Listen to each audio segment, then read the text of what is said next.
আসসালামু আলাইকুম ওরহমতুল্লাহ। আশা করি মহান রব্বুল আলমিনের অশেষ মেহেরবানি ও দয়ায় আপনারা সকলেই ভালো আছেন। প্রিয় দর্শক, আজকে আলোচনা করব রমাদান মাসে যে 9টি ভুল করা যাবে না। 1 নম্বর, সেহরি খাওয়ার পর ফজরের নামাজ না আদায় করে বিছানায় যাওয়া ঠিক নয়। কারণ শরীর তখন অলস থাকে, ফলে কাত হলে চোখ বুজে আসে, ফজরের নামাজ মিস হওয়ার সম্ভাবনা থাকে। বরং এই সময়টা সামান্য হাঁটা চলা করে ইস্তেগফার পড়ে কাটানো যেতে পারে। 2 নম্বর, রমাদানে পুকুরে বা নদীতে সাঁতার কাটা থেকে বিরত থাকা উচিত। কারণ পানি গলা দিয়ে ভিতরে চলে যেতে পারে, তাই সতর্ক থাকা উচিত। তাছাড়া ফরজ গোসল বা সাধারণ উজুতে গড়গড় করে কুলি করা যাবে না এবং নাকের ভিতরে পানি দেওয়ার সময় সতর্ক থাকতে হবে যাতে পানি ভিতরে চলে না যায়। 3 নম্বর, বিশেষ প্রয়োজন ব্যতীত ইউটিউব, ফেসবুক এবং অন্যান্য সোশ্যাল মিডিয়া ব্যবহার করা থেকে বিরত থাকতে হবে। ভালো কিছু দেখতে গেলেও অনেক আজে বাজে ভিডিও সাজেশন আসবে। গান শোনা, মুভি, নাটক দেখা থেকে বিরত থাকবেন।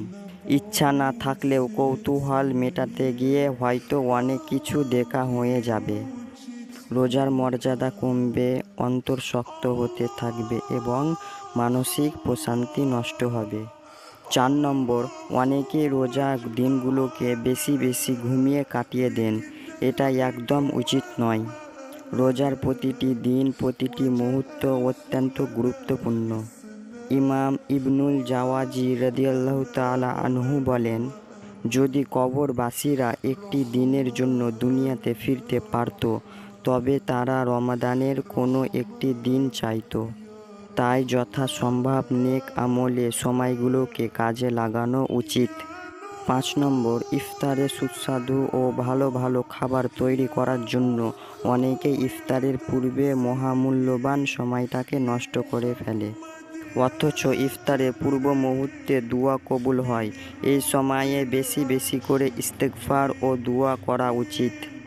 6 নম্বর, অনেকে রমাদানে কোরআন খতম করতে গিয়ে শুদ্ধভাবে কোরআন তেলাওয়াত করে না, তেলাওয়াতের হক আদায় করে না।